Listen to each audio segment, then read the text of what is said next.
Aus euren Betten und rein in die Uniform. Stubenappell in 2 Minuten. Assalamu alaikum, meine lieben Friends, hier euer Khalid, sportlicher Glatzkopf ohne Seitenscheitel. Noch ohne Seitenscheitel, aber mit Happy Smile und heute mit einem neuen Gast, und zwar Abu Yusupov. Assalamu alaikum und hallo an alle. Abu, schön, dass du es heute geschafft hast, freut mich. Stell dich einfach mal kurzerhand vor, damit die Leute wissen, wer du bist, woher du kommst und was so deine Passion ist. Also, wie Khalid schon gesagt hat, mein Name ist Abu Yusupov und ich bin schon seit Anfang an bei seiner Gym dabei, seit 4 Jahren schon mittlerweile. Und wir tun sich hauptsächlich sehr schwer, einen Gegner zu finden. Und inshallah haben wir vor, heute eine Botschaft zu hinterlassen. Genau so ist es. Ja, nicht vergessen, Leute, der Podcast wird gesponsert von Sultan Energy Drink. Bismillah. Ja. So wie du schon gesagt hast, Abu, du bist seit Anfang an bei Instinct Gym dabei. Durch alle Höhen und Tiefen bist uns immer treu gewesen und hast auch manchmal selbst dann schon Training übernommen. Ja. Hast deine MMA-Amateurkarriere bei uns gestartet. Ja. Und ja, ist gut gelaufen bisher, muss man sagen eigentlich. Ne? Ja, bisher schon gut gelaufen. Ja, wir haben unser letzten Kampf auch erfolgreich absolviert. Ja. Also, das hast du nicht nur bravourös gemeistert, sondern das war eine dominante Vorstellung in Linz bei der Hausgala. Großartige Vorstellung auf alle Fälle. Ja, und seitdem, wir suchen seither für dich einen Gegner, wo man sagen kann, okay, der ist auf Augenhöhe, da können wir sich richtig gut drauf vorbereiten. so läuft das bis jetzt. Aber das ist der Erfolg groß derzeit. Deswegen 70 Kilogramm. Schauen wir mal, dass wir vielleicht nach dieser Aufnahme einen Gegner finden. Ja. Du hast einen Bruder, und zwar den Abdi Yusupov. Ja. Vielleicht ist das, man kann stolz sein auf so einen Bruder, aber in Sachen Kampfsport hängt dir das ziemlich nach, ne? Ja, das ist die Familienname Yusupov, weil er hat schon einen guten Namen in seinem Amateurbereich gemacht. Ich glaube meistens, wenn man sieht Yusupov, sagen die halt wegen dem ab. Genau. Ja, es gibt jetzt bei Smash Time 4 auch einen Titelkampf bis 70 Kilogramm. Ich hätte dich ja gerne bei diesem Kampf gesehen. Es geht gegen Islam Sulejmanov. Ja, wie gesagt, also für mich ist es wie eine Sackgasse. Ich will nicht gegen Nico kämpfen, aber gegen Islam auch nicht. Ja. Also gerade den Titel muss einer von den beiden übernehmen sozusagen. Ja. Aber schauen wir mal, vielleicht finden wir irgendwann mal in später Zukunft einen Weg zu dem Titel. Ja, genau. Es ist ja so, das ist jetzt der Titel für 2023-24. Herausforderungen werden jederzeit angenommen. Die Qualität der Kämpfer steigt bei Smash Time. Und ich glaube, dass jetzt auch langsam deine Zeit kommt, um hier ein Zeichen zu setzen. Inshallah. Also ich will schon unbedingt mal einen Kampf in St. Pölten, in Smash Time. Also Ja. Unbedingt will ich dort einmal kämpfen. Das habe ich auch schon von Anfang.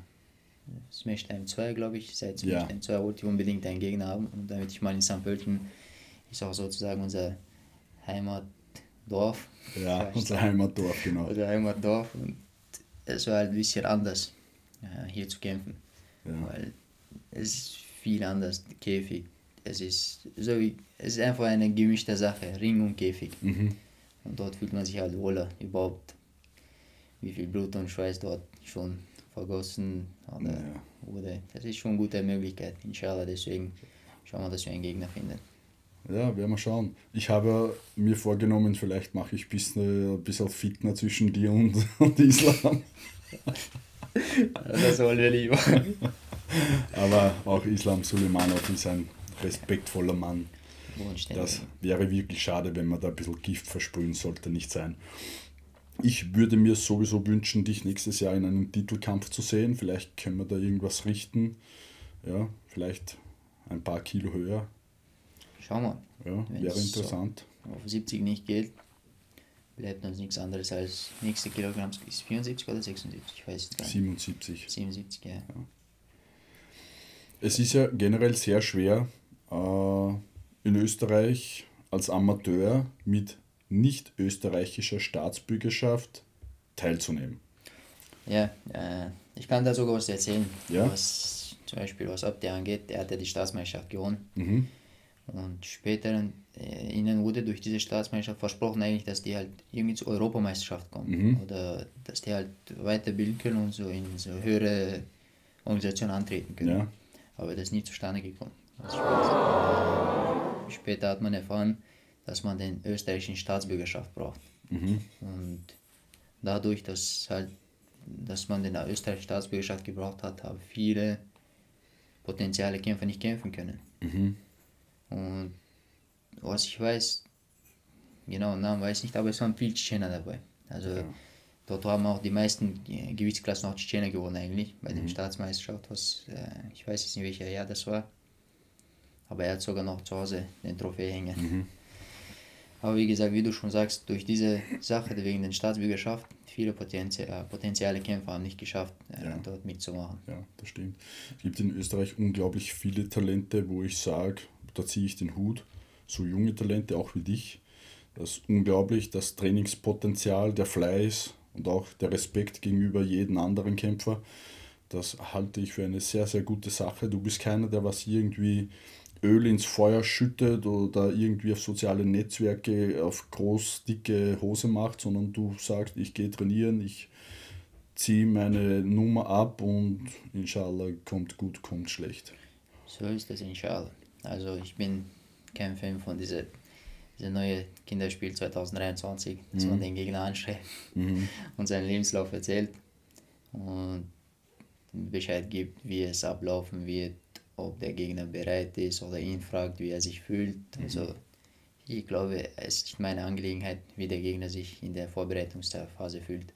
Das ist seine eigene Sache und das interessiert mich nicht. Deswegen sollte man das wirklich wieder abschaffen. Überhaupt diese Ich verstehe, wenn jemand so Ansagen macht, die noch sportlich bleiben. Sportlich bleiben, aber alles andere ist schon für mich so. Es ist zu viel Kinderspiel. Du hättest einen Gegner gehabt jetzt für Smash Time 4. Der hat auch ganz dick geschrieben auf Instagram, auf Smash Time. Bei Muslim zum Beispiel hat er geschrieben, den werde ich K.O. schicken oder schickt mir alle auf einmal. Und dann eine Woche später kriegen wir die Nachricht, er hat sich den Fuß verletzt, er kann doch nicht teilnehmen. Du trainierst mit Gips. Ja, richtig. Zum Beispiel, also was mich selber angeht, ich habe unter meinem Beitrag, was wir gepostet haben, unter Instinction gesehen, dass einer geschrieben hat, er wollte unbedingt K1 machen und irgendwie ich soll oder du sollst ihn anschreiben irgendwas. Und da habe ich unter den Kommentar geschrieben, MMA, melde dich einfach bei Smash Time. Also er soll sich nicht bei mir, bei wem anderen melden, wenn er kämpfen will, MMA kämpfen will, nicht unter Beiträge, einfach Smash Time anschreiben. Mein Name, alles hat er schon, stand unter dem Beitrag. Er müsste nur sich bei dir melden. Aber dann habe ich auch bei Muslim seinen Beitrag gesehen, dass dort auch kommentiert wurde. Aber dort hieß es schon wiederum ein bisschen anders. Dort hieß es MMA oder ich weiß nicht, auf jeden Fall dort wurde viel geschrieben. Aber was mich am meisten halt motiviert hat, diesen Kampf also zu machen, war, da gab es eine berühmte Aussage, T steht für TKO. Und diese Aussage, also ja, seit diesem Aussage wollte ich unbedingt diesen Kampf machen, ehrlich gesagt. Ja. Aber Ja, der junge Bursche mit den großen Fingern für soziale Netzwerke hat dann doch zurückgezogen, wie wir es gewohnt sind, wenn wir einen Gegner suchen für dich. Na, vielleicht willst du mal den Gips herzeigen. ja, der ist noch halbwegs kaputt. Genau, mittlerweile hast du nur noch diesen Gips. Du hattest vor kurzem noch die komplette Hand eingegipst. Ne? Ja, genau, mit dieser Schiene hatte ich davor. Ja. Aber die habe ich in Frankreich runtergenommen für Sparring. Ja. Also bin dann von Frankreich zurückgekommen und da habe ich die hier bekommen. Mit mit der Bedrohung, dass ich, wenn ich noch eine runternehmen muss, dass ich pinke Bandage bekomme. Ja, super, oder? Nicht super, brauchen wir nicht. Schau. Das muss schon blau sein. Ich sag dir mal was. Mir hat einmal ein Freund, ein sehr guter Freund, mal eine pinke Thai-Box-Hose gegeben. Er hat gesagt, mit der wirst du kämpfen. Sag ich, mit der werde ich kämpfen, du wirst schauen. Ich bin zum Schneider gegangen damit, habe mir einen Rock daraus nähen lassen. Ja, und damit habe ich dann gekämpft und er ist in meiner Ecke gestanden. Aber das war so mega. Ja, die Stimmung, alles hat gepasst und das hat einfach mit rosa Perücke, Maske, alles in mir marschiert. Also das hat nicht immer was Schlechtes zu bedeuten, sondern auch manchmal eine Stärke, einfach darüber zu stehen. Ich bleibe bei der Meinung, dass es schlecht ist. Also, Das das klang nach Bedrohung, also bleibe ich lieber bei weiß oder blaue Gips. Die Vorbereitung bei dir läuft auf Hochtouren? Ja, also, also es ist so, egal ob der Gegner jetzt gut oder schlecht ist, die Vorbereitung bleibt immer auf selben Niveau. Ja. Also da wird nicht unterschätzt oder überschätzt. Wir bleiben bei normaler Disziplin, normaler Art von Vorbereitung. Natürlich, was sich danach ergibt, ist schon Qadr Allah, weil das hängt alles von Allah ab. Deswegen sage ich einfach, solange die Vorbereitung passt, passt alles. Inshallah. Ja, wie sieht so generell dein Alltag aus? Dass man mal ein bisschen reinschnuppern kann in dein Leben, dass man weiß, okay, das ist der Abu Yusupov. Du bist ja nicht einer, der was nur zu Hause sitzt, arbeitslos ist und darauf hofft, dass die Welt von alleine besser wird, sondern du trägst auch einen Teil dazu bei. Ja, ich arbeite mittlerweile, also ich habe Doppellehre gemacht, Maler und Bodenleger. Und mein Arbeitslauf sieht eigentlich so aus, ich muss 5 Uhr aufstehen und 5:36 Uhr mit dem Bus in die Firma fahren. 6 Uhr bin ich Firma und dann arbeite ich meine 10 Stunden dort. 17 Uhr spätestens ist Arbeitsende, komme ich nach Hause, muss schauen, dass meine Trainingssachen vorbereitet sind und mit den Trainingssachen, bei uns ist immer verschieden, 18 Uhr, 19 Uhr Training. Damit in dieser Zeitphase schaue ich einfach, dass ich zum Training schaffe. 18, 19 Uhr Training. Wir bleiben meistens immer ein bisschen länger als 20:30 Uhr, 21 Uhr. Ist dann Trainingsende, gehe ich nach Hause.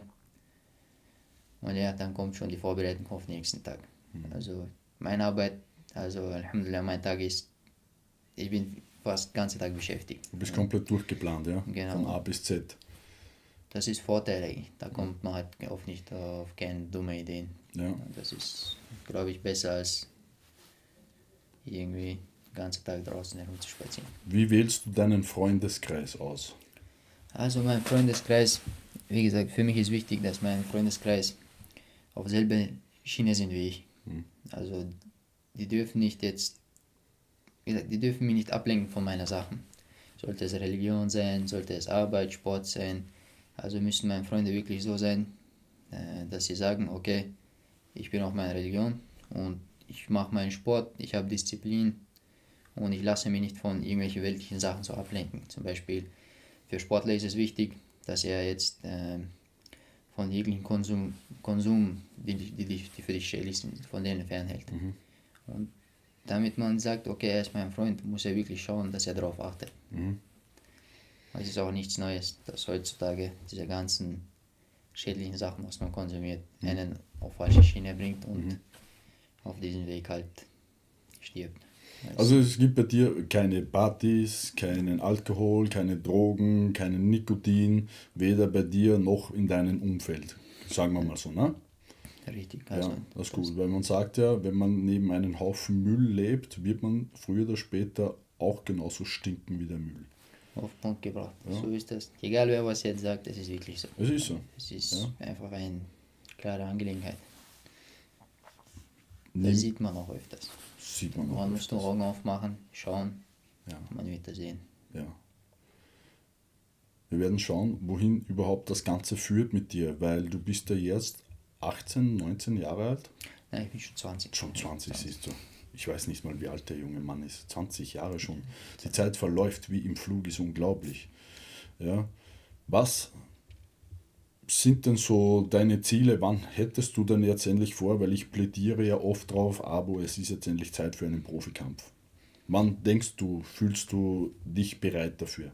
Wenn du mich fragst, würde ich sagen, dass ich wirklich jetzt mit einem Gegner einen Gegner finde, der wirklich was drauf hat, der wirklich einen Namen hat und mit ihm mal 3x3 Minuten wirklich Vollgas gebe, schaue, was ich kann, was ich nicht kann und nachhinein dann schon plane, wie es weitergeht. Ja.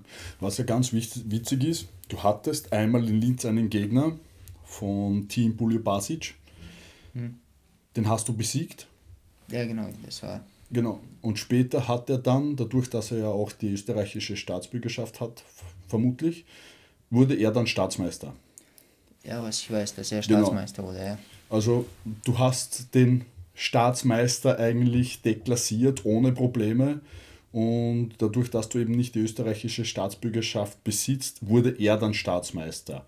Ist das dann überhaupt ein echter Staatsmeister oder ist das einfach so, ja, dass man sagt, ja, ist ja logisch, der hat österreichische Staatsbürgerschaft, der hat es verdient, aber meiner Meinung nach ist er es nicht. Also man muss sich jetzt anschauen, zum Beispiel, wie ich schon sagte, viele potenzielle Kämpfer konnten da nicht mitmachen.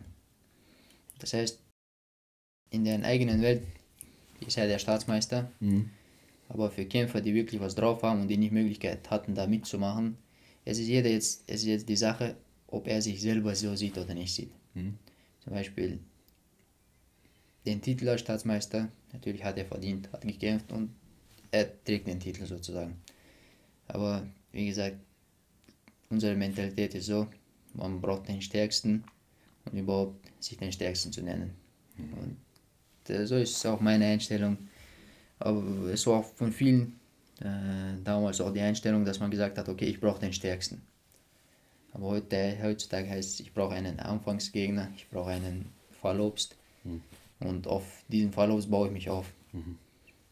Ja, aber so läuft das nicht. Man baut sich auf etwas auf, was auch fest ist, was Untergrund hat. Weißt du? Zum Beispiel, wir bauen uns auf von Gegnern, die stark sind, die was drauf haben. Und wenn man sich auf solchen Gegner aufbaut, glaube ich, braucht man sich in Zukunft im Profibereich keine Sorgen machen. Ja. Das war auch bei vielen so.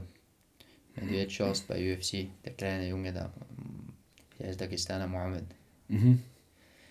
Moraev, glaube ich, Mohammed Moraev heißt der. Er hat sich auch nicht auf irgendwen aufgebaut. Er hat so viele Amateurkämpfe gehabt, die wirklich gute Gegner waren. Und wie es jetzt läuft in UFC, er kriegt Gegner, die nicht mal in seinem Alter sind. Und ja, er spielt mit denen.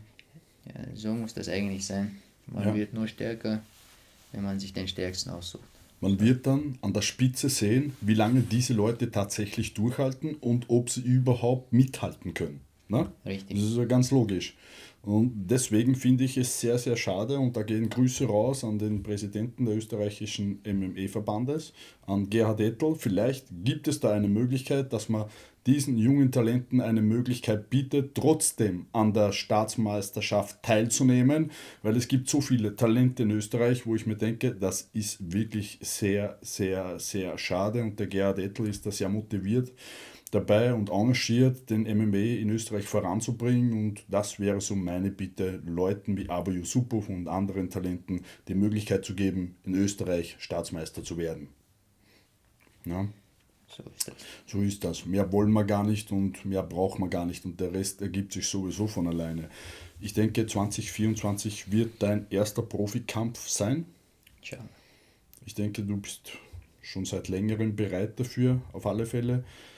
Wo er stattfinden wird, das werden wir rausfinden. Wir werden mit einigen Organisationen hin und her schreiben und dann werden wir mal schauen. Inshallah wird es auf alle Fälle dann ein gutes Gelingen und inshallah ein Sieg. Inshallah. Alhamdulillah.